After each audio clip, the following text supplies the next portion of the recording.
Қайырлы күн біздің сүйікті көрермендер.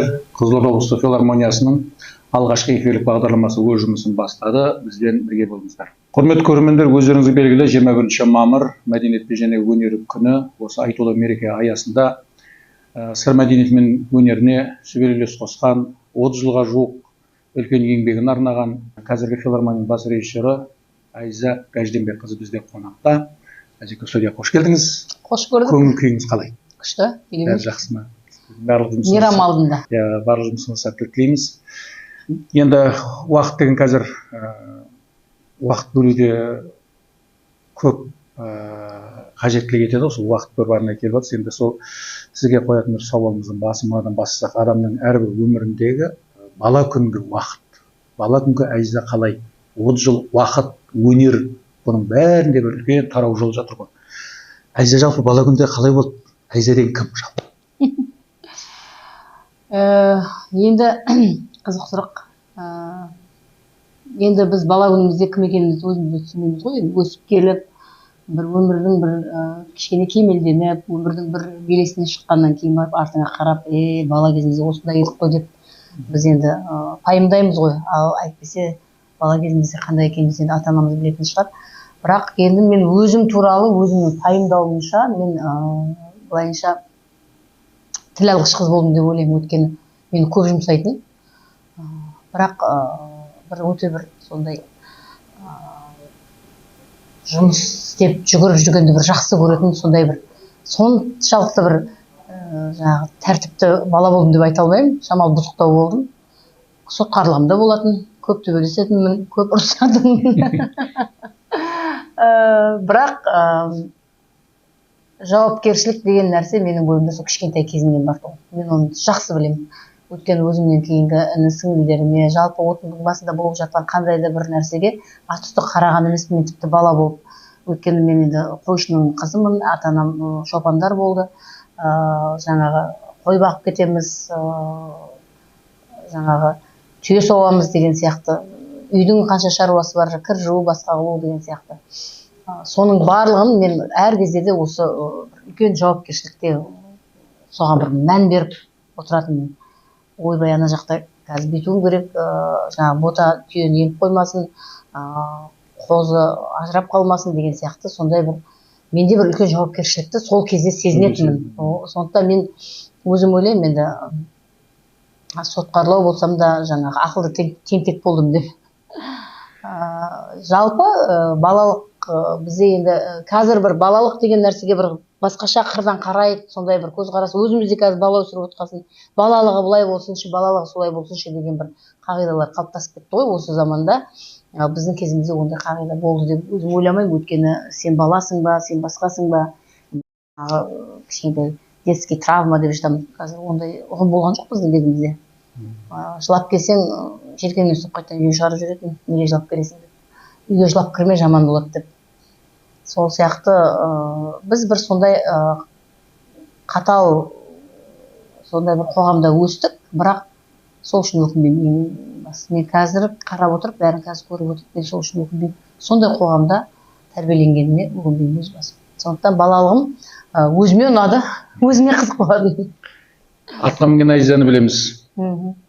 Мылтық асынған Айзаны білеміз, қой баққан Айзаны білеміз. Ол жайында енді сіздің әкеңіз жайында біраз әңгімелестік. Енді Алла өміріңіз ұзақ қылсын, керемет кісі, тарих кісі ол кісі. Қасында жарты сағат отырсаң көп бір том-том кітап оқығандай боламыз. Ал сол дала заңы, шаруашылық, ата-ана қолғабыс, ал өнерге келуге не түрткі болды? Енді мен айтайын, жалпы менің анам да домбыра ұстап ән салған адам, менің әкем де әлі күнге шейін ән айтады. Бірақ мынау бір өнерлі болсын деген нәрсе ұғымды біздің үйде менің өзімнің ұздықұл әкем қалыптастырды.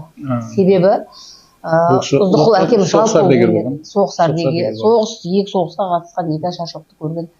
Ол кісі өте өнерге, мына әсіресе жыраулық өнерге өте бір жан тәнімен берілген адам болатын. Сол кішкентайымыздан үйде домбыра тұратын, оны бірі болмаса бірі меңгеріп кете беретін. Менің үлкен ағам да домбыра тартатын, одан кейін өзімнің алдында қыз апам да домбыра тартты, одан кейін ұлдардың бәрі гитара тартатын, мен де домбыра тартамын, гитара тартамын, менен кейін сіңлім де ән айтады. Бізде барлығында жалпы осы өнер бар. Менің алдымдағы үш ұл, үшеуі де сурет салған кезде енді тәнті болатынбыз. Менің өзімнің анам марқұм, мені ортаншы ағама шынайы осы суретші болады деп, кәдімгі сол заманда кәдімгі мольбертін әкеп беріп, анау жайлауда кәдімгі сурет салып, ана күн батыс бар, қойдың өріп келетқаны бар, табиғи көрініс. Табиғи әдемі көріністерді басқа балдар қойды қарсы алуға бара жатса, оны тұрғызып қойып сол сурет салғызатын. Сол кезде гуаш дейді, кәдімгі мына қойшының үйінде ондай нәрселер болады. Сондай нәрсенің бәрін менің анам марқұм алып келіп, осы баланы соған баулып жүретін. Ал мен енді өзім кішкентай кезімде ән айттым, басқа қылдым деп айта алмаймын. Өйткені мен кішкентай кезімде менің әкемнің өзінің әңгімесі, мына үйге енді адамдар көп келе береді, көп келетін ол кезде, енді қазір де көп келеді ғой, дегенмен ол кезде де мына малшының ауылына көп келетін еді ғой. Сонда барлық ол кезде адамдар калош киіп жүретін. Калош киіп ғой біздің қазақша. Галоши ғой орысша, бірақ қазақша калош болып кеткен ғой. Сол бәрі сол көп калош жатса, сол калоштерге тұрып алып, енді ол әкемнің айтуы, менің есімде жоқ. Сонда солардың жаңағы әр калошты бір киіп, сол үлкен калош, кіттай калош деп, калош деп ән айтады екенбіз. Ол менің бірақ есімде жоқ. Ал менің есімде қалған, енді біз радио болды үйде, мынандай кәдімгі радио ішінде мынандай батарейкасы бар радиолар болатын. Сол батарейкасы салып қояды, сол ту жайлауда отырып, сосын жаңа кассеті бар. Сол кассетаға неше түрлі әндер жазып әкеп қояды. Оның үстіне мына Әлмірза Ноғайбаевтың, мен сол кісінің аты өте қатты есімде қалды, өткен айналайын деп көкем сөйтіп айтып отыратын. Әлмірза ғой, Әлмірза, жағы құлынның даусындай дауысы деп сөйтіп айтып отыратын. Сосын көп жыраулардың сол жаңағы кәдімгі мына мақаммен, мына қармақшылық, қазір енді біліп жатырмық ол қармақшының мақам екен, аралдың мақам екен, Нартайдың жаңағы мақам саздары, сондай керемет кассеталар болатын үйде. Сол кассеталармен соны көкем тыңдап отыратын. Содан үйге бір кісілер келетін сол кезде, мен ол кісілерді білмеймін, қазір де білмеймін, өткен есімдері жадымда жоқ, бірақ сол кісілердің дауыстары, мақамдары менің есімде. Жиенбайдың мектебі деп осы күнге өзім пайымдаймын, бір үлкен кісі келетін, ата келетін, сол кезде өзі шағындау ғана денесі, бөрік киіп алып сол бүйтіп отырып, сол таңға ұрып, біз ана қараш үйде отырып айтады, біз сол көкемнің іргесіне аунап жатып ұйықтай береміз. Сол бір оянып кетсек, әлі сол жырлап отырады, бір оянып кетсек, тағы бір оянып кетсек, таң тамақ ішіп отырып жырлап отырады. Сөйтіп күнді соқтырып, сөйтіп жырлататын. Сол кезде мал беріп жырлатады екен. Сондай екен да сол заманда. Солардың бәріне сусындап өстік. Ал мен енді өзім сол ана радиодан, телевизордан көрген әншілеріміз, Роза Рымбаева өзі енді шығып жатыр, Мақпал Жүнісова, Нағима Есқалиева, солардың жаңа шыққан әндерінің бәрін қағып алып, сосын ана төбенің басына шығып алып, жерге қарсы тұрып алып, осы бүйтіп тұрып, шаш желбіреп, жаңа үстімізде киімін орамал бүйтіп мойнымызға байлап аламыз, артымызда желбіреп тұру керек, қанат болып сөйтіп тұрып сол әндерді айтатынбыз. Кейіннен көрермен қойлар. Көрермен қойымыз бар, жусан бар, бұлт бар, басқа бар, күн бар, көрермен жетеді. Ең бастысы айқайлап сол кезде ән айтатынбыз. Сосын кейіннен Роза кім, София Ротару, Алла Пугачева дегендердің әндерін бәрін кәдімгідей бірінен кейін бірін жаттап тоқтамай айтатын, бірақ сөзін түсінбеймін. Примерно өзім қойып алғанмын жобаммен сөйтіп. Кейіннен сол әндерден өсіп, орыс тілін меңгергеннен кейін сол әндердің сөздерін тыңдап отырсам күлкіден өлемін қазір. Құдай-ау біз не айтқанбыз, не сөз айтқанбыз деп. Енді кейін келе менің алдымдағы апамның дауысы, қыз апамның дауысы өте жұмсақ, сондай колоратурный сопрано деп қойды, оған дауысты кейін, бірақ сол кезде бір жіңішке әдемі дауыс болатын. Ол енді мен анамның дауысы деп ойлаймын. Өткен әкемнің дауысы, менің даусым әкеме ұқсайды. Жуан, мен жалпы өзім жағы немнің бәрі, тұлғамның бәрі сол әкеме ұқсайды жалпы. Сөйтіп, соны апамды осы музыкалық колледждің вокалына түсірді. Сол кезде сол кісімен бірге еріп, группаластардың үйде пианино бар, жағдайын бәрін жасап қойған.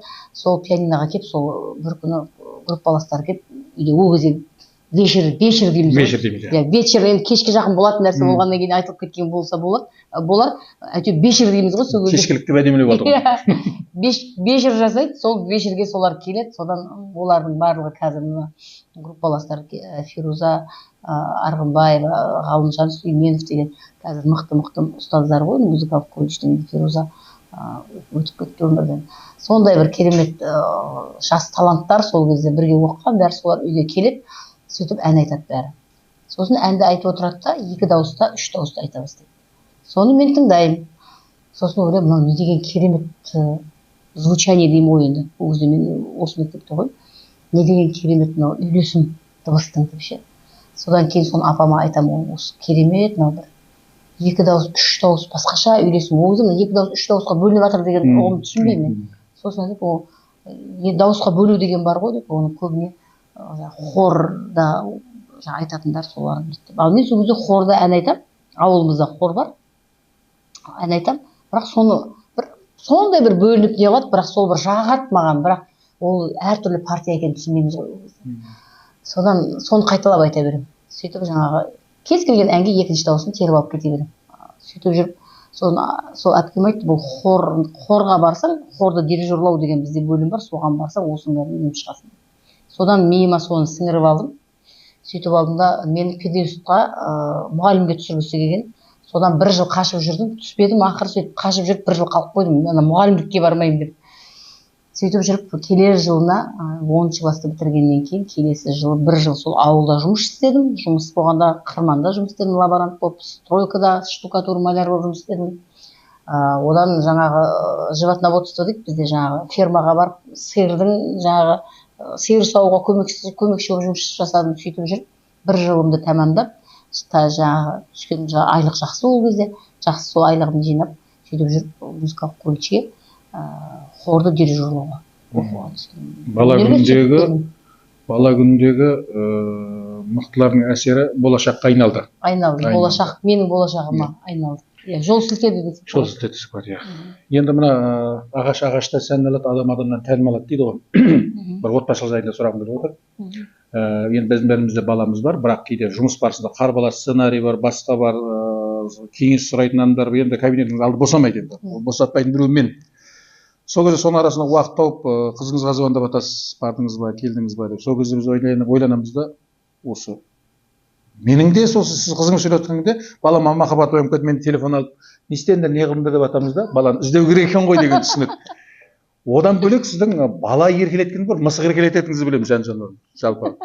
Сол мейірім деген нәрсе, бала, осы қолыңыздағы өзіңіздің қызыңыз, шүкір, оның бойында берілген қабілет, кейде әріптестеріміз айтады ғой, тура өзінен айнымай тура айтатындығы, өткірлігі деп. Осы қызыңыздың бойынан сол сіздегі өнер, сол сіздегі бір қасиет кейде көрініп қала ма? Енді біз көреміз, бірақ біз көріп қаламыз енді. Өз аузыңыздан естіп соны. Иә, енді менің қызым жалпы қалай айтсам екен, мына қоғамда көрініп бүйтіп жүрген жақсы көрмейді. Керісінше тала берген жақсы көреді. Білмеймін, сол неден солай екен. Мен оны кішкентай кезінен ең әдемі көйлекті кигізіп, ең әдемі тақпақты жаттатып, өте тез жаттайды. және. Мына тақпақты мұғалімдері ертең болатын, ертеңгілігіне бүгін кешке беріп жатқан кездер болатын. Соны түнімен қайталатып, азанда ертесімен қайталатып, сөйтіп жаттатып жіберсе, мынандай өлеңдерді сол ертеңгілікте айтып шығатын. Ал енді өнер дейтін болсақ, ол ән айту, биге де беріп көрдім. Біздің осы біздің обал недер Қызылорда қаласы деген би өнерін жақсы көтеріп келе жатыр ғой қазір. Сөйтіп Ақмарал құрбыма биге бердім, бірақ биге өзінің құлшынысы болмады. Бір қызықпады. Үйге келген сайын бармай қояйын, мама бармай қояйын, не хочу деп шығады жаңа. Сосын енді шамал не қылсын, шамалына бойын түзу ұстасын, арқасы бүкіреп кетпесін, сен бір биш болып кетпейсің, бірақ керек өзіңді әдемі болып ұстап жүруге деп сөйтіп үйретемін. Бірақ оған бір қызығушылық болмады. Енді әнде де өзімнің құрбым бар ғой, Бағдагүл. Қанша баланы шетелге шығарып жатыр. Мына қыздың бір даусында бір әдемі краска бар. Менің ол тұста мені тыңдамайды. Мен үйреткім келсе мені тыңдамайды. Бірақ біреу үйретсе алар деп оған берейін десем, ол ән мен айтқым келмейді дейді. Жалпы әнді ыңырсып айтады. Бірақ соншалықты бір, егер қазір тәрбиелеп берсек, мүмкін шығару. Бірақ соншалықты құлмағұлақ деп айта алмаймын. Ол енді мен қалай бар солай, балам екен деп оны бүйтіп әсірелеп өтірік айта алмаймын. Бірақ ол қыздың бойындағы өнер бөлек. Менің қызым мынандай кішкентай нәрселерді бүйтіп түйіп, бір нәрсені шығарып, мына пластилиннен мынандай нәрселерді бүйтіп сондайға мықты. Қол өнерге мықты. Бір кішкентай нәрсені. Сосын асханада жақсы. Асханада бір, мен шынымды айтайын, мен асханада бір жақсы әйел емеспін. асханада мен қатыра алмаймын, мен кейде өзім істеген тамақты өзім жей алмай ұялғаннан жеп қоямын ше, жұрттың алдында намыстанып былайша келгенде ет асамыз енді мына бауырсақ пісіреміз басқа деген сияқты, бірақ мына жұрттар сияқты анау неше түрлі дастархан жайнап пішіріп ондай бір керемет менде ондай жоқ, себебі оған уақыт та болмаған шығар деп ойлаймын. Ал арасында бір сұрағыма да оған да жауап беріп кеттің ау. иә, сондайда, ал бірақ содан келгенде қызым ана интернеттен қазір көріп алады да неше түрлі нәрсені пісіреді. Бірде дұрыс шықпауы мүмкін, бірақ екінші ол. Бірақ кәдімгі әр несін жаңағы өлшеп бәрін мына кішкентай таразысы бар, соған салып бүйтіп істеген кезде білсем көрсем дегенге құмар ғой. Иә, соны білемін. Сосын бүкіл специялардың атын біледі, мен білмеймін мысалы. Бір жерге барып заказ беретін болсақ, даяршыға мысалы береміз, мынандай жейін деп. Соны менюді қараған кезде мен бірде айтамын, мына ішінде не бар деп сұраймын, мен өзімнің қарапайымдылық, өзім қалай бар солай. Қойшының қызы ретінде. Ал бірақ менің қызым бәрін біліп отырады. Ол мынаумен, мамамның дәмі мынандай болады, ол дәм саған ұнамайды, мынаның дәмі сондай, дәмін ішіне айтып отырады. Осы тұрғыда ол сондай.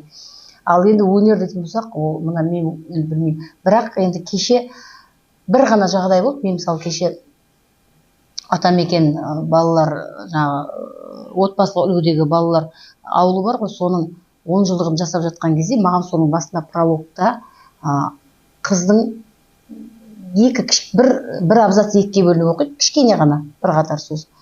Соны соңында оқиды, ортасында пролог кетеді. Сол анау сөз мына прологқа пролог болып тұр ғой сонда. Сол нәрсені жаздыруға мен кішкентай бала таба алмадым. Ананы қыз бала айту керек, әсерлі қылып айту керек та. Сол жерде қолымның астында қызым ғана отыр. Сосын қызым айтты, жүрші сен жазасашы деп 2-3 рет оқып көрсеттім. Сөйтіп барды да соны 2 дубльда жазып шықты. Өте әсерлі қылып жазды. Шынайы және әсерлі. Өзім оқып деп қалдым. Мүмкін жаңағы көркем сөз оқу деген ол да бір өте кішкентай ғой. Мүмкін соған баулып көре ма деп. Ең басты жаттау қабілеті өте күшті. Сосын бірден түсінеді. Бірақ ұяң, өте ұяң. Енді ол ұяңдығын ойлаймын. Мен мүмкін менің жаңағы көлеңкемде тығылып содан әлі шыға алмай жүрмін. Осы тұрғыда өте ұяң. Ол болашақтың енді еншісінде көреміз. Өмір жарық болсын, болашағы бәрі бақытты болсын. Әз-апа деген сөзді көп айтады. Әз-апа айтты орындалу керек, әз-апа тапсырды деген секілді. Сол қайда шыққан сөз? Кім шығарған? Енді мен өзім ойлаймын, оның осы өнерде 30 жыл жұмыс жасаған менің құрбым бар, әлі де өнерден алыс емес, дәл осы салада жүрмегенмен. Жанар Болатбекова деген құрбым бар. Сол Жанар осындай бір себептермен сырдың ақын қызы Асылзат Арсланбек екеуі танысып, екеуінің біріккен шығармашылығының арқасында керемет әндер дүниеге келе бастады. Сондай бір әнін маған ұсынды. Сағынамын деген, мен сені сағынамын, енді былай көрерменге таралып кеткен аты Сағынамын деген ән. Сол әнді мен солардың бір шығармашылық кешінде айтатын болдым. Сөйтіп сол әнді дайындалып, сол кешке дайындалып жүрген кезінде осы Жанар болса керек, болмаса сол кештің ұйымдастыруына атсалысып жүріп Мақсат Дауылбай деген інім бар, ақын жігіт, керемет өнер иесі болды. Осы екеуінің біреуінен шықты, бірақ қайсынан шыққанын білмеймін, шынымды айтсам. Я Жанардан шықты, я Мақсаттан шықты. Әйтеуір бір Әз-апа деген ат пайда болды. Енді Әз-апасың дейді. Ол Әз-апа дей ма, басқа апа дей ма, ол менің онша бір немеде бір қаперімеде алған жоқ. Сол кейіннен сол бір маған этикетка сияқты жабысты қазір. Әз-апа болып алдым. Жақсы, бірақ мазмұнын қарасаң, енді маған қасымда жүрген жанашырларым маған бір жаман атты тіркемейді ғой, дұрыс па? Сондықтан әз деген сөздің өзінің астары бар, әзиз деген жаңағы Алланың бір есімі, сондықтан Әз-апа деген жаман ат емес деп ойлаймын. Әз-наурыз. Әз-наурыз, Әз-апа. Филармонияда жұмыс істейміз, филармония жұмысын жүргізіп жатыр, филармония. Сол филармония деген сөздің шығу тарихы, содан бастасақ, сосын филармонияның жалпы ішкі әлеміне үңілсек деген.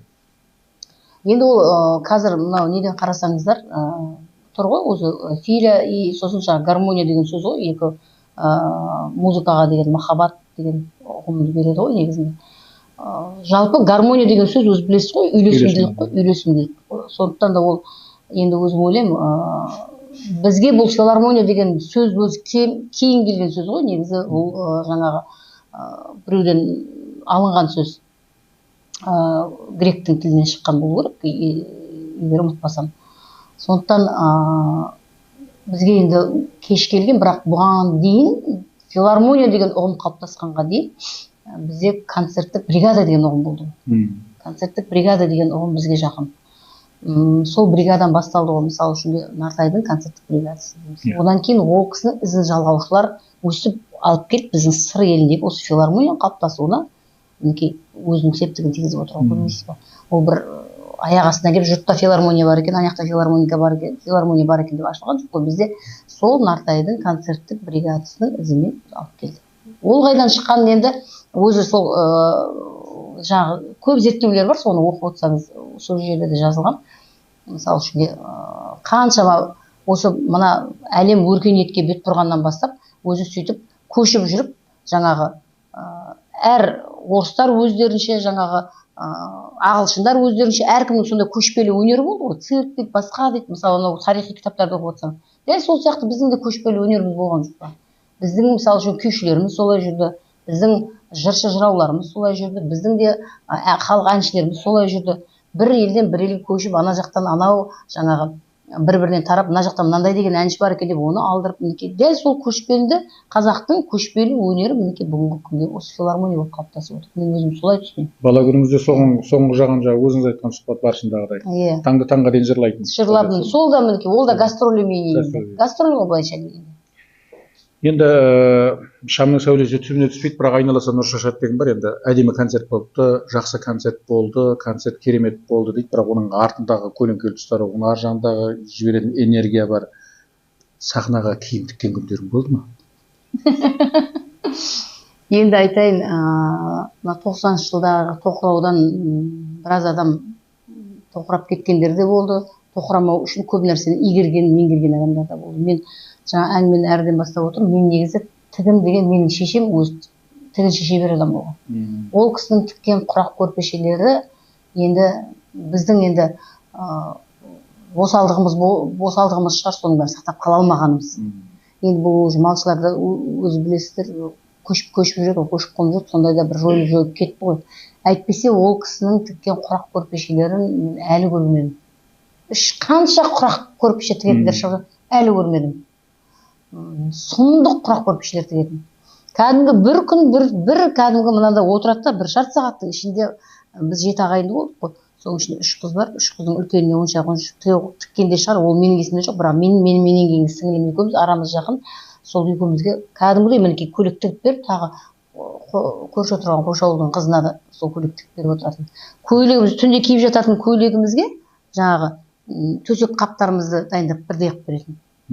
Сондай нәрсе. Біз қойшы болып тұрсақ, көп ойлайды бір қойшылар жаңағыдай жуынбайтын, шайынбайтын бір нәрседен. Жоқ, біз қайта сол ауылда, сол жайлауда жүріп, біз сол өркениетті көрдік мысалы үшін.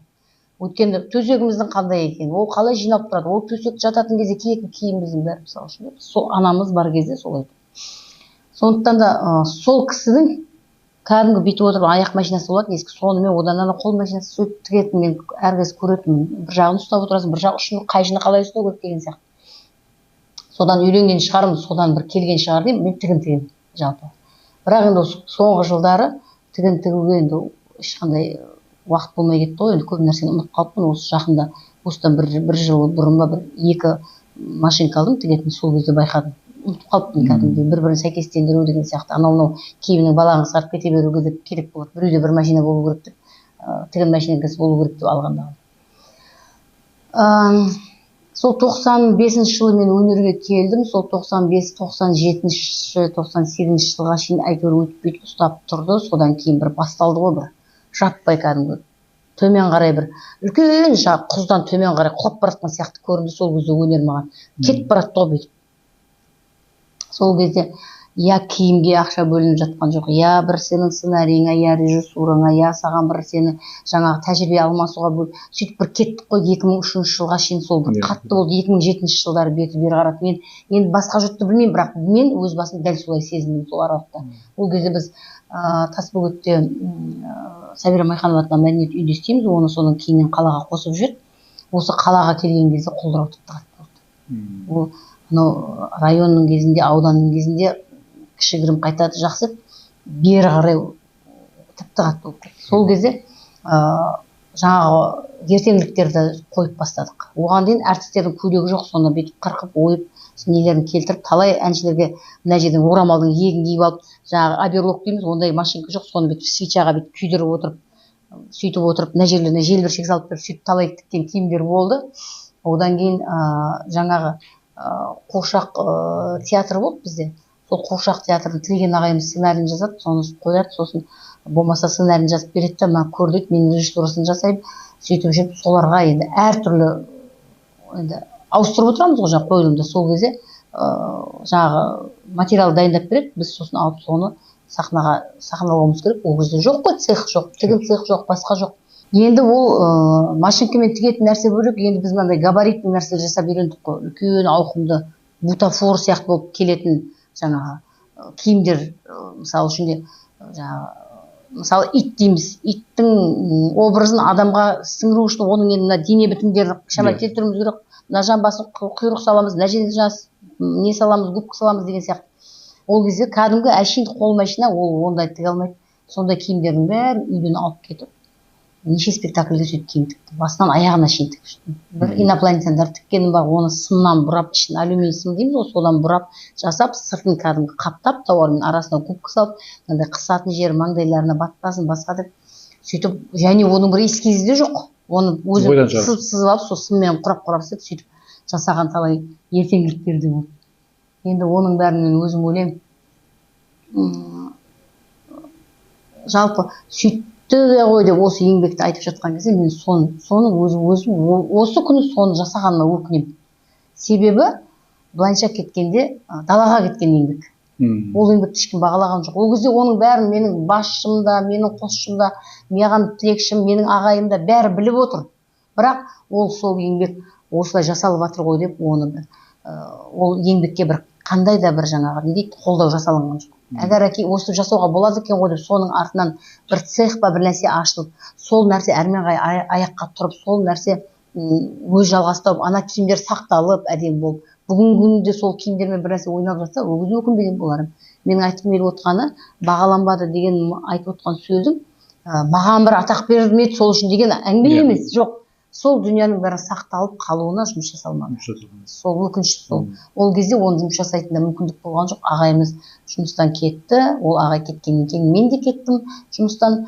Өйткені сол кезде өкінішке орай сол мәдениет үйіне жанын салып жұмыс істеп жүрген қандай қыздарымыз, жігіттеріміз бар еді. Солардың бәрінің жұмысын бағаламайтын бір ғана басшы келді. Бәрі қолдырап жан-жаққа тарады да кетті. Бірақ бір қуантарлығы, ол кезде біз сиқырлы айна қуыршақ театры тұғын, сол қуыршақ театр қазіргі таңда халықтық атағын алды. Мен соған қуанамын шынымен. Керемет. 2000 алғашқы 10 жылдығында филармонияға келдіңіз. Мен өз филармонияда. Сіз келгеннен кейін қосымша құжат келді. Құжаттар тіркелді. Бәрі көз алдында. Жаңа кабинет. Ешқандай компьютер жоқ, ештеңе жоқ. Бір қаласы бар. Онда ағамыз алып кетті, білемін. Сол кезде енді сіз сол жұмыстан бөлек құжат жайында, басқа бір заңдылық жайында бәріне сұраса, бәріне де жауабыңыз дайын, және ол тайға таңба басқандай шығады. Соның бәрі еңбекпен келді ме, әлде бір сол іс қағаз жүргізу жайында қосымша білім алдыңыз ба? Мен сізге айтайын, бұның барлығын негізінде бізге үйреткен менің өзімнің осы өнердегі ұстазым Тілеген Бекарыстанов ағай. Ол кісі онымсызда жұмыс жасаған. Ол кісі өмірлік, ол кісі негізі журналистика бітірген, өте ізденімпаз, сосын кәдімгі көп оқитын, не нәрсенің, ол кісінің тіпті бір нәрсені жазса, мына жазған почеркі менің почеркіме салыстырсақ, тіпті ұяласың. Ол кісінің кәдімгі машинкадан бетер жазады ол кісі жазған кезде. Сондай біздің тілде айтамын, ұқыпты. Өте ұқыпты жасайды. Сосын асықпайды, байыппен бәрінің орынына сондай кісі. Соның қасында жүріп үйрендік біз. Құжат жасау керек екен, қалай болу керек, неден кейін не тұру керек деген сияқты. Бірақ оны үйренетін адам бар да, оны үйренбейтін адам тағы бар. Мысалы мен қасыма қанша ол кісінің бір қасиеті қарап жүрмейді ол. Қай кезде де бір отбасының балалар сияқты ұстап шәкірт тәрбиелеп жүрді. Ол сен менің шәкіртімсің, үйрен деп айтпайды. Өзіне жаймен тапсырманы бере береді, ана ыңғайын біледі да, жаймен тапсыра береді да, сол тапсырмалар арқылы сен пісе бересің. Ол сөйтіп пісірді мені. Сөйтіп келдік. Негізі мен ойлаймын, мен жалпы былайша мектепте болсын, мейлі мен колледж, музыкальный училищеде оқып жүрген кезде мен студсовет болдым. Жалпы менде бір сондай жаққа не жаңағы бейімділік болып тұр ғой. Сосын жауапкершілік болып тұр ғой менде ең бастысы. Содан кейін барып маған сол жұмыс. Мен сосын бір нәрсені түсінбесем мен ұялмаймын, сұрай беремін. Мен қазір ананы білем деп тұрып, мен бір болмайтын нәрсені білмей қала саламын. Мынау не еді, осы мынау не еді деп сұраймын. Мен ұялмай сұраймын. Сұрап үйрене беремін сосын. Мен мысалы қазір ойлайды бәрі, ойбай бұл бәрін біледі, бәрін. Жоқ, менің білмейтін нәрсем, білетін нәрсем бір түйінді, білмейтін нәрсем мың түйін менің әлі. Мен әлі күнге шейін интернеттен ақтарып іздеймін, таба алмасам басқа жақтан кітаптан іздеймін, кітапханадан іздеймін. Бірін өзіме қойған сұраққа жете алмай жатырмын, мен соны іздей беремін. Ал сөйтіп ізденгеннің арқасында ғана сен біліп отырсың. Мен әйтпесе бүкіл менің қазір немді қарасаңыз режиссура туралы қаншама дүние бар, мынандай жатыр, оқып жатырмын соларды. Қолым кітаптар алып оқып жатырмын. Екен режиссураның соңында жүргізген. Ал одан бөлек методикалық жаңа құжатты дайындау, қандай заңға сүйенеді ол, неден бастау алды, кімнен басталған деген сияқты нәрселердің бәрін мен кәдімгі тарихын зерттеп оқып, сосын қазір деген осы құжаттамаға байланысты қаншама заңдар бар ғой, сол заңдардың тәртібімен қарап отырып, біртіндеп түсінбесем сұраймын. Әзапа айтса болды, Әзапа біледі деген сөз содан шыққан ғой негізі. Әйтпесе білмейтін тұсымызда жетеді біздің, оны енді мен білем дей беруге де болмайды, білмейтін нәрсені өтуге. Бірақ осы тұста мен енді айта кетейін. Мен өзімнің бір риза болатыным, Жазира Кенжеғараева деген қызымыз бар біздің филармонияда. Мен сол қызға осы тұстан риза боламын. Ол әу баста келгенде айтқан маған, апай, мен сахнаның сыртына сценарий бір нәрсе дегенде жұмсамаңызшы, мен оны ешқайсысын қатырмаймын. Мен тек құжатқа байлап қойыңызшы, құжатыңызды алып отырамын. Ал ол деген білесіз бе, құжат деген нәрсе ол ертеңгі, ол кәдімгі архив қой. Сол құжат арқылы табылады. Құжатта отырған адам мықты болса, ертеңгі келген ұрпақ керек нәрсесін бәрін тауып алып отыратын болады. Ол деген былайша келгенде жауапты мамандық. Вот сол қызды мен бірден сол құжатқа қарай ысырдым да. Қазір рахат. Қандай хат болсын, не болсын, шемішкіше шағып отырады. Есесіне. Ол филармонияда еңбек өтіліңіз қанша? 2008 жылмен есептейсіз ғой, 2008 жылы келдім. Әр 10 жылдыққа бөліп тұрғанда айырмашылық бар ма? Келген уақытта. Енді әрине бар. Қалай жоқ, ол не нәрсе орында тұрмайды ғой.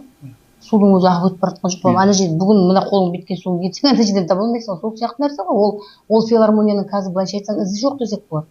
Мен келген кезінде филармонияда шағын ғана әртістер бар тұғын. Күлән апам, мысалы үшін Үміт, осы Индира Елубаева, осы мамандар, осы тек әншілер ғана.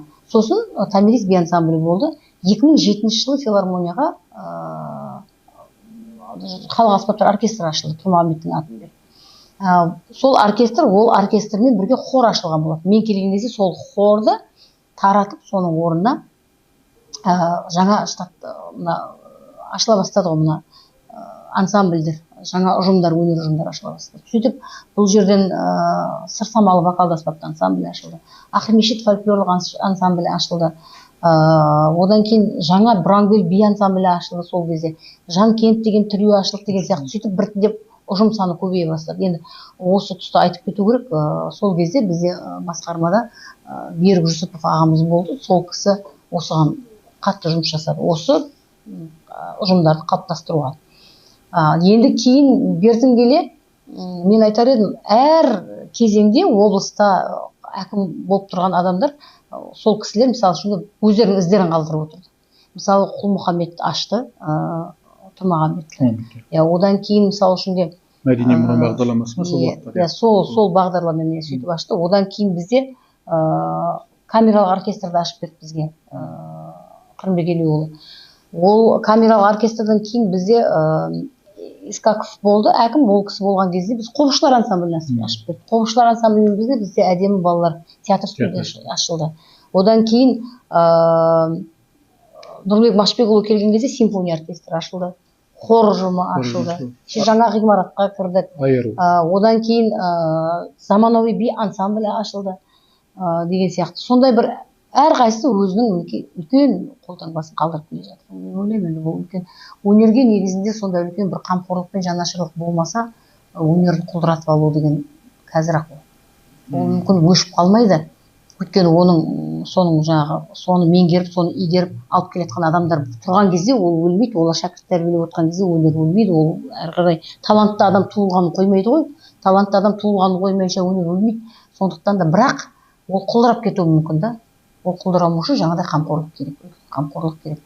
Өнер адамын еркелету керек. Өнер адамын жан-жаққа шығару керек. Өнер адамын қызықтыру керек.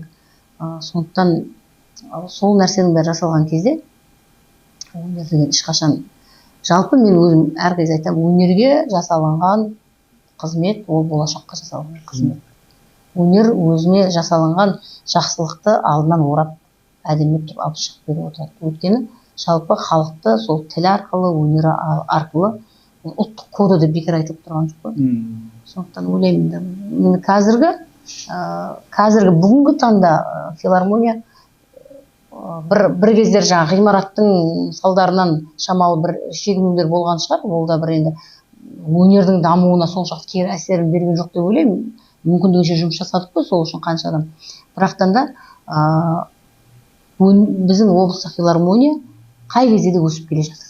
Даму үстінде. Кәсіби даму үстінде. Кәсіби дұрыс бағытта даму үстінде. Әлі дамып келе жатыр. Алдағы уақытта бұдан да керемет болады деп ойлаймын.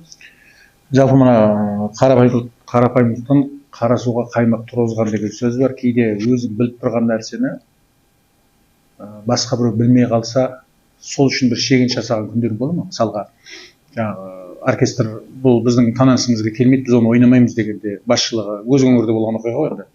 Сол таныс қақта табылады, сатып алып берейік дейтін сияқты. Сондай басшылықтар, сондай бір адамдарға жолып бір өзіңіз бір тоқтап қалған күндеріңіз болды ма?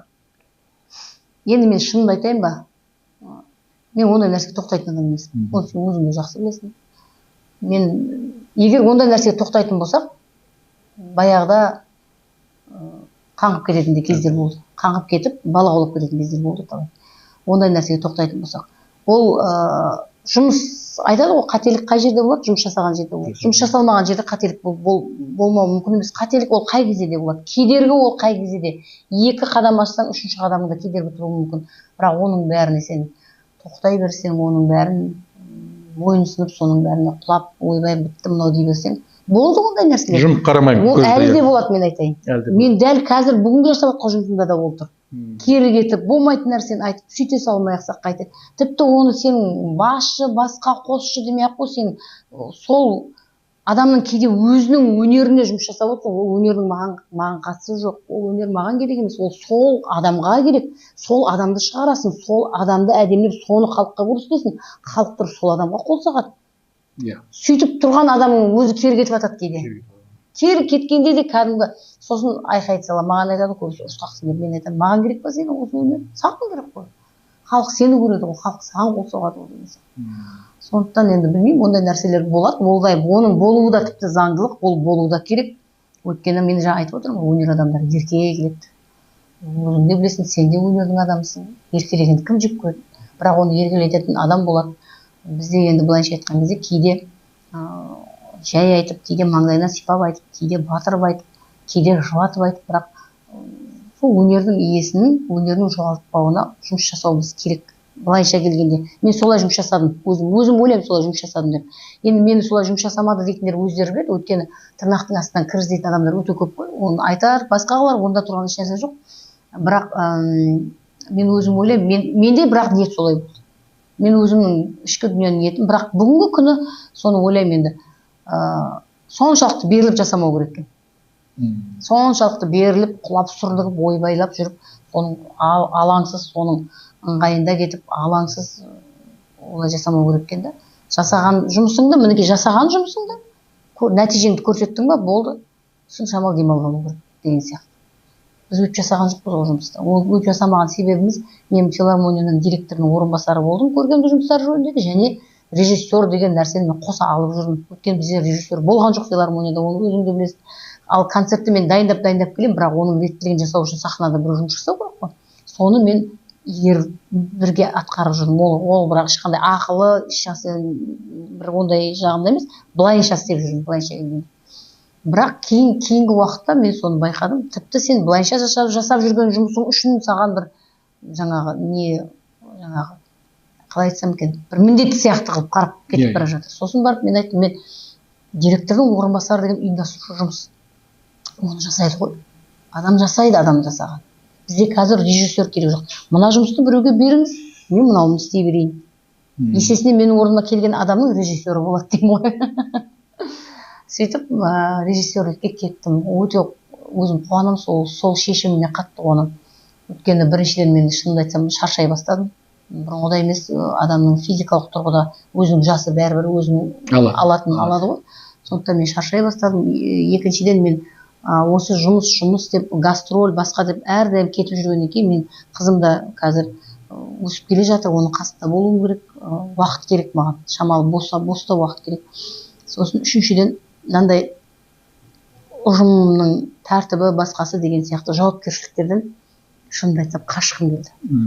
Өйткені мен былайша келгенде сол ана дәуірде тәрбиеленген адаммын да, қазіргі жастармен жұмыс жасау қиындайды. Біртіндеп қиындай береді. Өйткені бұл жастарға, бұлардың тәртібіне басқа жауап беретін адамдар да осылардың жасындағы өздерін түсінетін адамдар болу керек. Менің ұғымымда. Әр буынның өз өкілдері болу керек.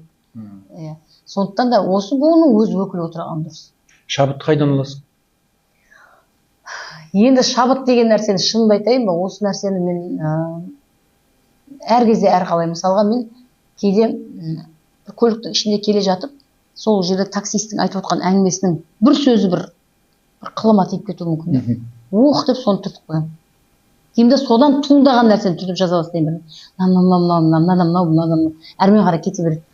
Сосын осылай отырып біреу маған мысалы келіп, осындай жасайық деп, соған не істеуге болады деп бүйтсек деп отырмыз деп бір сөз айта салуы мүмкін. Содан сол жерде жаңағы ас үстінде менде жаңа араным ашылып, сол жерде туындай береді. Өзінен-өзі тоқтамай, соңына шейін бір концертті сол жерде өткізіп, болып нүктесін қойып, леп белгісін қойып, сөйтіп жіберемін ғой жаңағы сондай.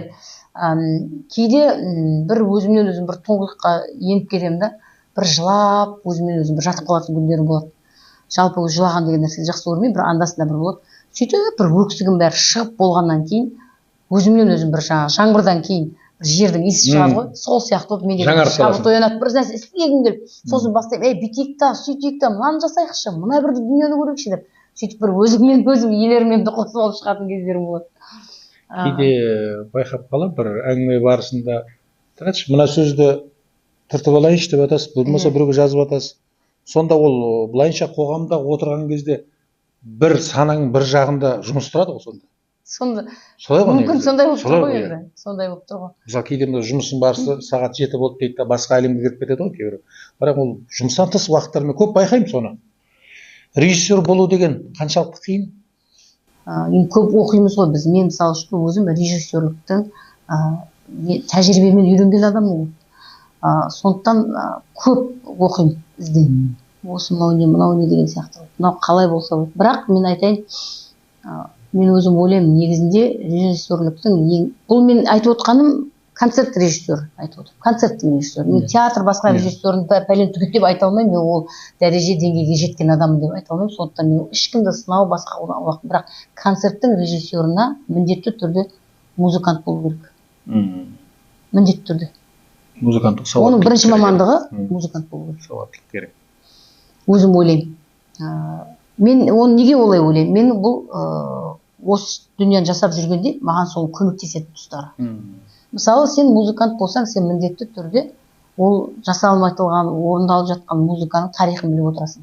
Сен білмесең де оны сен іздеп тауып алып, сен оны үйренесің, қызығасың. Ол жерде қанша терминнің бәрін түсінесің. Ол айтып тұрған орындаушының өзінің ішкі дүниесін сен ұғына бересің. Өзің музыкантсың, өйткені білесің ол неден, қалай екенін шығып жатқан. Екіншіден, бір бағдарламаны концерт жасаған кезде сен бір жеңіл-желпі ат үсті бір дүние жасамайсың. Өйткені сен музыкантсың. Сен білесің, бұл жерде кәсіби деңгей қайсы екенін білесің. Сен кейде мысалы мынандай жағдайлар болады ғой бізде. Симфония оркестрі, мысалы бір симфонияның кемінде мысалы үшін ойнайды, 25 минут, жарты сағат ойнайды ғой мысалы үшін. Оны түсінбейді да, қарапайым адам түсінбейді. Жарты сағат бір нәрсені ойнап отыра бермейді. Сонда ол менің түсінігімде ол бүйтіп ойлайды шығар. Жарты сағат бойы деп бір музыканы қайталап отыра береді деп ойлаймын деймін. Ол деген басы бар, ортасы бар, шиеленісуі бар, күрделі кәдімгі, одан кейін шешімі бар, одан кейін әкеп қоятын нүктесі бар. Үлкен бір күрделі, ол сол жарты сағат ойнаған кезде қанша бір кәдімгі өмірді суреттеп шығатын музыка ғой ол.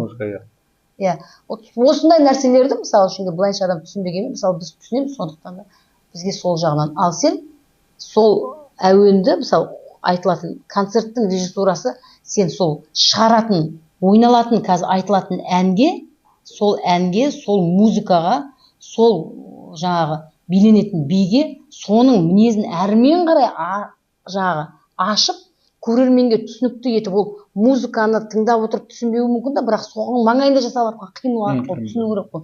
Соның бәрінің бүйтіп сыртын ашып, міне бұл мынандай нәрсе ғой деп көрсетіп беру концерттік режиссура деген нәрсе. Мысалы, оның ана басынан бастап фанфары беріліп, анаусы шықты, мынау бүйтті, анау бүйтті тұру, оның бәрі ол мизансцена ғана. Ал бірақ ана дүниені біздің міндетіміз сол шығарылып жатқан нәрсе арқылы сенің халыққа айтқың келген нәрсені түсіндіру. Мысалы, сыр елінің әлем жылдығы деп мысалы жасап жатырық дейік. Сен музыка арқылы жеткізуің керек қой оны. Концерт болғаннан кейін музыка арқылы жеткізуің керек. Сол музыка ойналатын шығармалардың әуелі бағдарламасын жасап аласың. Сосын сол бағдарламаға қарай сен жаңағы сүйегі ғой ол бағдарлама. Соған етті сөзбен жапсырасың. Етті сен іс-қимылмен, әрекетпен жапсырасың. Свет, арана, лед деген контенттер кете береді. Оның бәрі осы. Сол жасалған жаңағы сүйектің, скелеттің еті болып келе береді. Сосын жалпылама бір қосқанда бір әдемі бейне шоу керек мысалы үшін. Енді әрине оның бәрінің артында бір режиссер қақиып тұрғанмен дым бітпейді. Оның артында қанша адам жұмыс жасайды, қанша техниктер, шығармашылық топ жұмыс жасайды. Мысалы үшін айта кетейін, бұл жерде музыкалық режиссеріңіз бар, сіздің дыбыс режиссеріңіз бар, сіздің қаншама көркемдік жетекшілеріңіз бар, светте отырған операторлар, ледте отырған операторлар, екі сахнаның екі түрінде тұрып бүкіл әртістердің кіруін, шығуын, оның костюмерлер киімін, оны сатып алу, оған идея табу, оны тік тұру.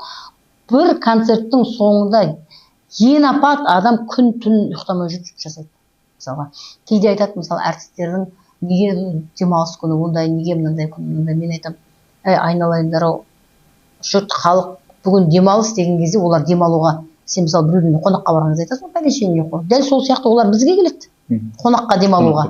Сондықтан да біздің жұмысымыз ешқандай жаңағы ненормированный дейміз ғой, сондықтан да біздің жұмысымыз сондай. Сол сияқты осының артында қанша адам жүреді. Мен қазір концерт қоямын деп 6 адам шығарып концерт қоя алмаймын. Оның артындағы соны ұйымдастырып отырған менің командам дейміз ғой, солар жұмыс жасап отыр. Оның жарнамасын, оған көрермен жинап, оны көрерменін түсіндіріп, оның жаңағыдай бүгінгі мынау сияқты подкасттар түсіріп, оның айтып отырмын ғой, бір концерттің артында дүйім ел жұмыс жасап отыр. Дүйім ел. Және олардың барлығы мәдениет пен өнердің қызметкерлері. Сол концертті қойылымдағы жіберген, жұмсаған энергия, сарқылған күш, жүйке жүйесі, айқай, тамақтың жағы қарлық қалуы, соның бәрінен шыққан нәтижедегі концерт әдем болғанда соны орын толтыра ала ма? Жұмсаған күштерін бәрін қайтып толтыра ала ма? Егер енді ол жұмсаған күштің бәрі орнын толтырып қайтарып ала беретін болса, онда адам қартаймау керек деп ойлаймын. Сол жаңағы сайтан ұқсап қақиып жап-жас болып жүре беру керек, мен ойлаймын, ол орнын толтырмайды. Ол рухани тұрғыда толтыруы мүмкін. Иә? Физикалық тұрғыда ол толтырмайды.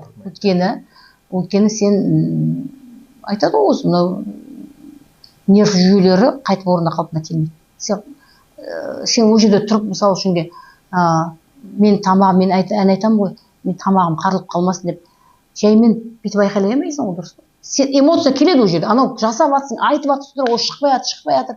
Бұл мүмкін атүстілік жаңағы, ол атүстің қарағандығы, жауапсыздығы болуы мүмкін. Мүмкін одан шынайы шықпай жатқанша. Сен оны түсіндіру үшін де сен бүйтіп жаймен иә деп түсіндіре алмайсың. Сен оны сол эмоцияға беріліп бүйтіп түсіндіріп беруің керек. Сосын барып ол сені мүмкін қайталап беретін шығар. Иә, артистизм деген нәрсе бәрінде жоқ қой. Ән салып жүрген адамның барлығында артистизм бар деп мен айта алмаймын. Артистизмі 0 әншілер бар, дауысы бар бірақ. Артистизмі 0, мысалы үшін аспапта ойнаушылар бар, бірақ ойнайды мықты. Соларға сол артистизмді шығарып беру үшін түсіндіресің, оның бәрі эмоция ғой былайша келгенде. Сосын сен бір сәтте мына болмай жатыр, бір айттың, 2 айттың, 3-ші рет сен айқайлаған кезде мен тамағым қарылып қалмасын деп, сен жаймен тұрып айқайлай алмайсың. Яғни өзіңді экономдамайсың, былайша келгенде. Аямайсың. Ал өзіңді экономдамағаннан кейін, ол өзіңнің үйіңде де мысалы үшін былайша қарасаң, бюджетіңді экономдасаң қалай боласың? Жер тырнап кетпейсің ба? Дәл сол сияқты, бұлда да эмоцияңды экономдамағаннан кейін жер тырнап кетесің, иә, ауырып қаласың. Бұл сұрақты қою себебі 2009 жылдары, мысалға, сіз сценарий жазасыз, мен ведущий боламын, әнші әнін айтады. Сол уақытта көрініспен, қазір уақытта сахнада көрініссе, мына номерден кейін сен шығасың, шықты.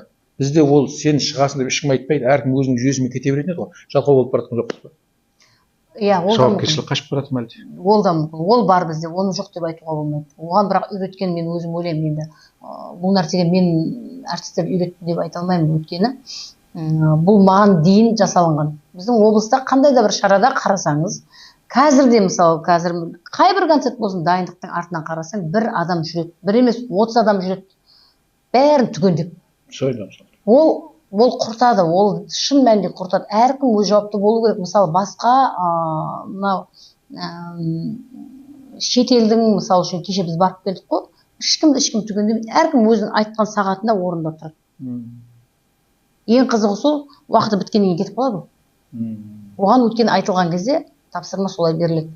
Мына уақытта осылай келу керек. Бізде ондай жоқ. Бізде сағат мынандай уақытта кел деп айтқан адам ол уақытта келмейді. Бірақ мына уақытта бітеді деген нәрсе ол уақытта бітпейді, мына уақытта басталады деген нәрсе ол уақытта басталмайды. Бірақ бұл тұстан да айналып келіп әртістерді, басқаларды, мен жалпы әртістерді нәрсе кінәлаған жақсы көремін. Әртістерді кінәлауға болмайды. Өйткені олардың да мысалы әңгімесін, сұхбатын тыңдасаң, олар да айтады. Бізге кеше мысалы 2-де кел деді, біз 2-де келдік, ол сағат 4-те басталды. Сондықтан әртіс ендігі жолын естейді. Ол уақытта, бұл 2-де басталмайды, 4-те басталады ғой дейді, кешігіп келеді. Ол 2-де келмегеннен оны іздейміз ғой, әрине. Бұл қайда? Содан кейін шырылдап жүретін адамдар сондай да болады. Бұл негізі жалқаулықтан көрі, бұл сол шамалы бір жауапкершіліктен де көрі бір сондай бір сенбегендіктен туындап кеткен бір сондай өзінше бір жаңа не дейміз оны, қалай айтады сондай нәрселерді. Өз оймен ақылдасады да солай болады. Бірақ олай болады. Мен бірақ олай жасамаймын. Мен мысалы өзім сағат 2-де деді ма, 2-ге 10 минут қалғанда мен келіп отырамын, бітті, мен репетицияны бастап кетемін. Бұрынғы нені айтып отырсың? Ал бұрын адам жетіспейтін, адам жоқ. Бұл кезде өзің білесің, филармонияда методист деген мен болдым, сосын менің жаңа көмекші болды, Ақтолғай болды. Жұмада қағаз ілулі тұрады, өнерпаз келеді, мен 3-ші шығады екенмін ғой дейді, мен 17-ші шығады екенмін ғой дейді. Бірақ келіп тұрады уақытында. Келіп тұрады уақытында тұрып, ешкім біздің филармония концерттерінде, қазірде мысалы үшін филармония концерттерінде сондай бір осы тұрғыдан қиыншылықтар онша туындай бермейді ғой енді, бірақ арасында болып қалады әрине, бірақ мысалы өздерінің көркемдік жетекшілері бар ғой қазір. Солар өздері түгендеп адамдар айтып уақытылы жеткізіп сөйтіп, бірақ енді бізде бұндай нәрсенің орын алатын себебі жаңа үлгермей қалып жатады ғой. Өткен 2 жұмыс бар деген сияқты сондай жерлерден келіп үлгермей қалып жатады, содан туындайды. Бірақ мен ойлаймын енді жалпы дүниеде ең жаман нәрсе, мен соны әркез дайындықтың кезінде айтып отырамын, біреудің уақытын ұрлаған ең жаман нәрсе. 2-де деп айтылды ма, дайындық 2-де біз отыруымыз керек, 2-ге 10 минут қалғанда келіп, бәрі өз орындарында тұру керек та, бір-біріміздің уақытымызды ұтламай, бәрі жұмыс кете беру керек. Ой жеткенге қол жетпей, дариға дәурен өтерсің. Қол жеткенге ой жетпей өкінсең, ерлер бекерсің дейді. Енді адам болғаннан кейін ойың жетіп тұрған нәрсеге қолың жетпей қалады. Қол жеткізген нәрсеге ой жеткізе алдыңыз ба? Қол жеткізген нәрсеге ойың жеткізе алдыңыз ба? Қол жеткізген нәрсеге ой жеткізе алдыңыз ба? Шынымды айтсам, қол жетпеген нәрсеге ой жеткізе алдыңыз ба десе, мен ол сұрақты дұрыс түсіндіремін. Өйткені ойымда көп нәрселер болды ғой, адамның жаңағы арманымыз көп қой енді. Содан сол нәрселердің ойымша соның бәрін жасап, бірақ соған қолым жеткізе алмаған нәрселер өте көп болды. Ал енді қолым жетіп тұрған нәрсеге ойым жетпеді деп айта алмаймын. Өйткені ол қолың жету үшін бірінші оған ойың жетеді ғой. Сен міндетті түрде, сен ойламаған жерден, мен білмеймін енді, менде мысалы үшін бір ойламаған жерден аяқ астынан бір бүйтіп жаңа сюрприз болып, бір тосынсый болып бір нәрсеге тас, мынау сенікі, менің өмірімде ондай нәрсе болған емес.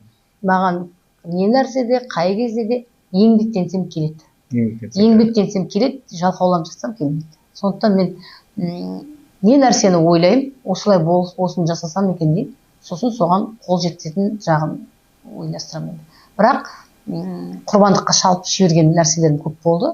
Өйткені бәрі мен ойлағандай, мен армандағандай бола бермейді. Ол өмірдің өзінің заңдылығы бар, пешенеңе жазылып қойған нәрсе бар. Бірақ енді жалпы мен жаңағы ағыспен бірге ағып кете беретін адам емеспін ғой. Мен қарсы жүзетін адамдардың көп адам емес шығар, соның аз болсын, мейлі көп болсын, соның әйтеуір бір екенін білемін. Тіпті бірегейі де шығармын деп ойлаймын кейде. Өйткені көп жағдайда мен алға қойған мақсатыма жету үшін кейбір нәрсені жаңағы қиып тастап кету керек болса, қиып тастап кете беремін. Құрсын, осы жолым осы маған болмай ақ қойды ғой, құрсыншы бірақ анасы. Сосын біреуге бір ерегісіп, кері кетіп, болмаса мынаған ерегіскенде осыны істеймін деп, сол нәрсе жоқ. Маған ол, шынымды айтсам, мен өйткені өзімнің ойлап қойған нәрсем бар ғой. Мен не нәрсені алдын ала көремін өзім сөйтіп. Былай көремін, мысалы. Жаңағыдай көріп келіп өйтіп көрмеймін енді.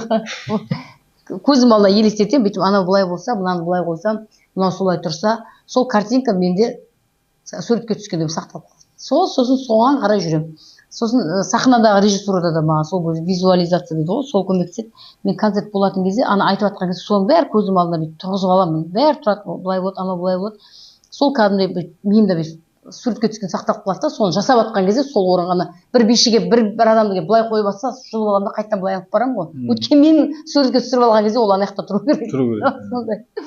Сондай нәрсе. Менде бір үлкен сабақ болды осы жағынан, жаңағы қойған сұрағынан ауытқып кетіп жатырмын, бірақ содан шығып кетіп жатырмын. Бір осындай қойылымды жасап жатқан кезде мен жағаласатындар көп қой жаңағы.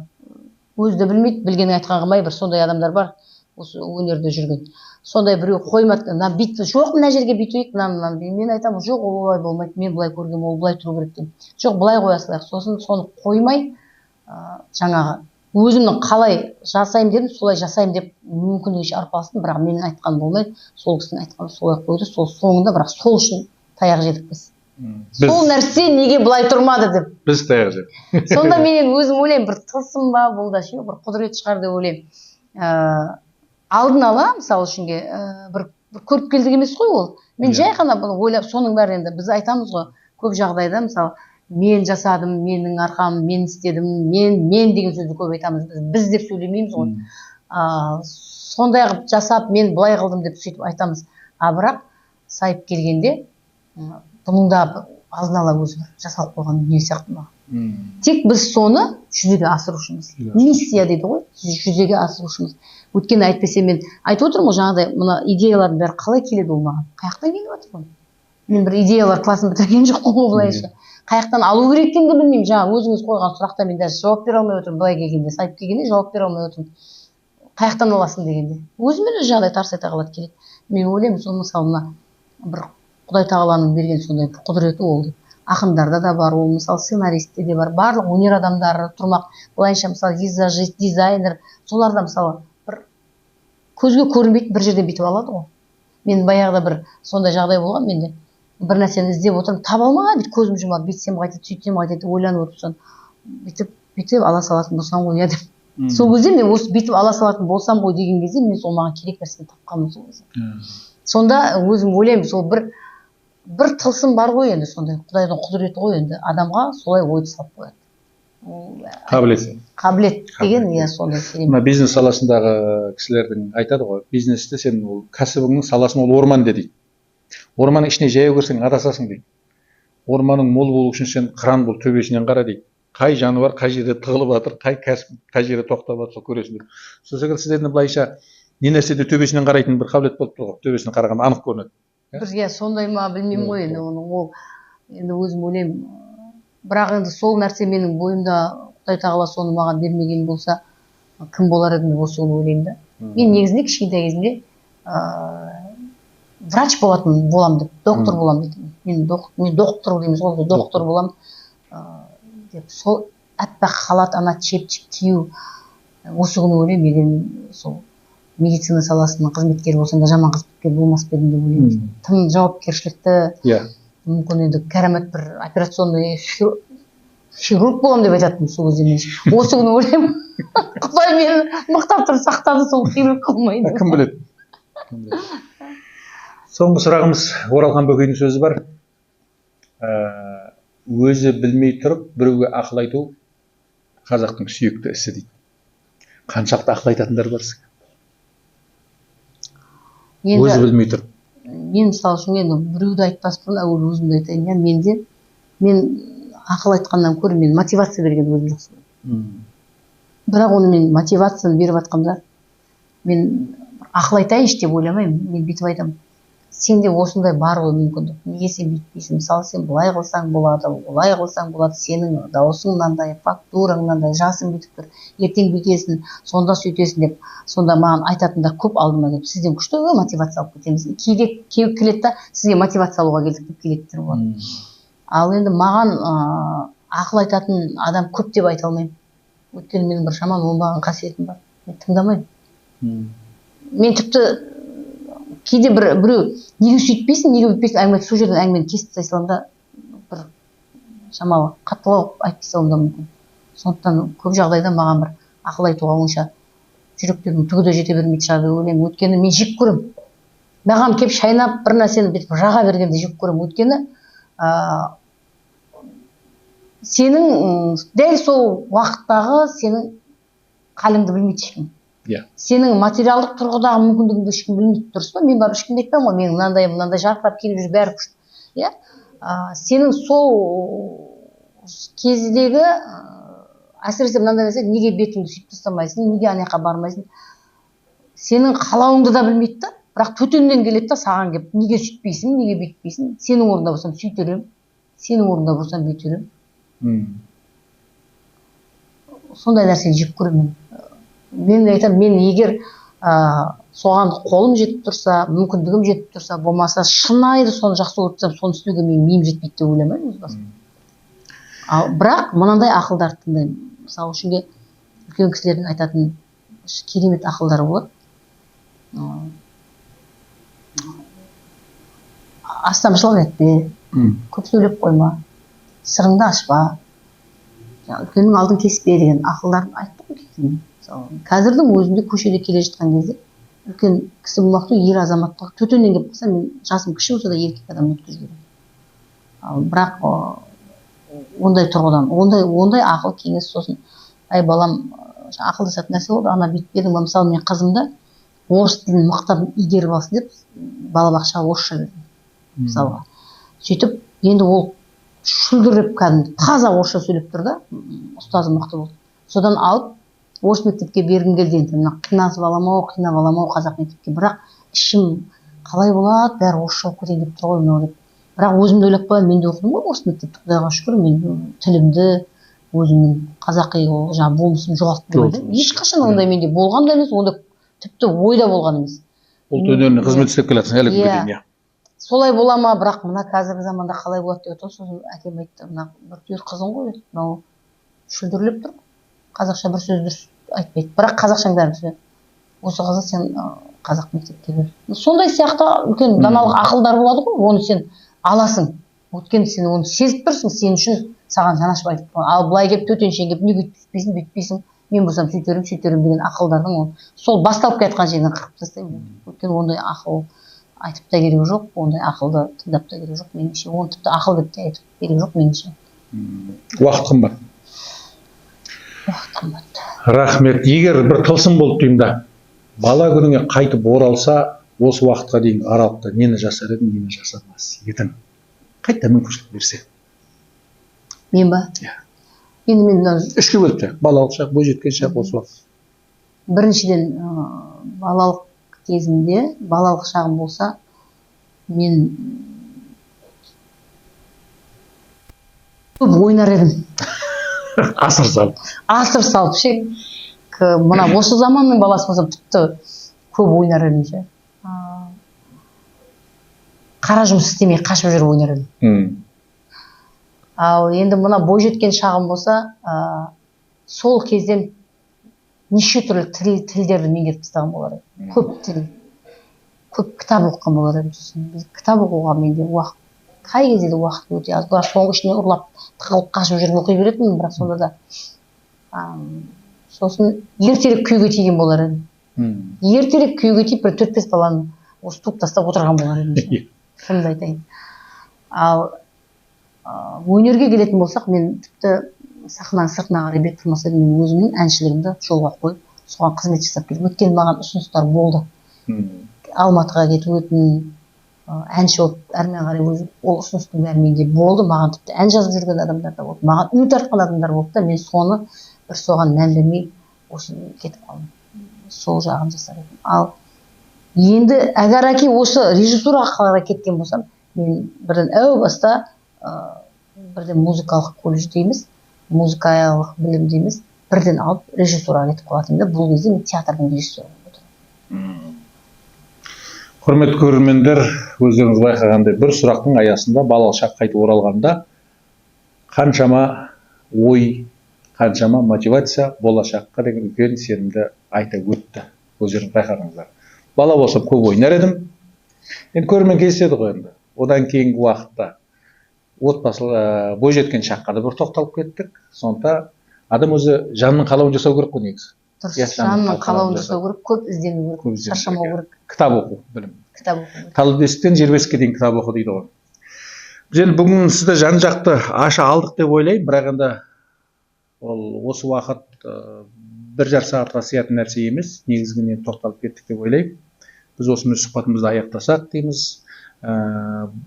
Бір ғана сұрағым бар, қосымша бұл филармония жалпы біздің осы Қазақстан, қазақ еліндегі оның деңгейі шүкір қазір филармония. Бірақ енді шетелге концертке барған жағдайда жақсы болатыны, бәрі сәтті болатынын бәрін көзіңнің ұшқынынан байқаймын. Сонда қиялмен барып қайтасың ба, сол шетелдің сахнасында қиялмен көріп тастайсың ба? Сұрақ. Жоқ, шетелдің сахнасын барып көрмесең, бірақ мен енді ойлаймын, қазір YouTube деген жалпы интернет жүйесі жақсы ғой былайынша. Сол арқылы көре бересің ғой. Мен ойлаймын, ол жақта мен 100% жақсы өтетініне сенуімнің кепілі ол біздің ұлттық өнеріміз. Ұлттық өнерді сен алып барған жерде ол ешқандай кемшілік болмайды. Оның қалай айтсаң да, оны бұлай рухани, эмоциялық тұрғыдан айтсаң да, оны бұлайынша есептеп айтсаң да. Өйткені біріншіден сенің ұлттық өнеріңнің кем тұсын ояқта ешкім білмейді. Ұлттық өнерді ұлықтасаң ұтылмайсың. Ұлықтасаң ұтылмайсың. Екіншіден сенің ұлттық өнерге келгенде біздің өнер иелері де басқаша деммен келеді. Жан салып кәдімгі. Өйткені өзінің қаны ғой, қанымен келіп тұрған өнерді қалай ол кем айтады, кем қылады айтыңызшы. Сондықтан да ондай концерттер біз шетелге барсақ міндетті түрде ұлттық өнерімізді алып барамыз. Сондықтан мен 100% сенімді боламын, өйткені. Бірақ сол нәрсенің бәріне ол үлкен дүнияны сен кішкентай бір сағат уақытқа сезіріп алып бару, міне бұл шеберлікті қажет. Шеберлікті қажет етеді. Осы анаға тағзымда жұмыс істейтін бір апайымыз, Сәлем апайдың бір сөзі бар еді. Үйретіп жүріп үйрендім деген. Сұрақ қойып отырып өзіне біраз сен мағлұмат алдым. Енді уақыт деген Алланың берген үлкен нығметі, сол уақытыңызды бөліп қаншама шаруаның бәрін ысырып қойып, осы филармония деп жан тәніңізді салып жұмыстан бөлек осы филармонияның тыныс жайында, өзіңіздегі өміріңіз жайында уақыт бөліп сұхбат бергеніңізге үлкен рахмет айтамыз. Алдағы уақытта осы өнеріміз өмірлі болсын, өміріміз өнерлі болсын. Барлық сәттілік қолыңызда болып, алдағы уақыттағы барлық жұмыстың есігін, сәттіліктің есігін айқара аша беруіңізді тілектейміз. Рахмет. Рахмет.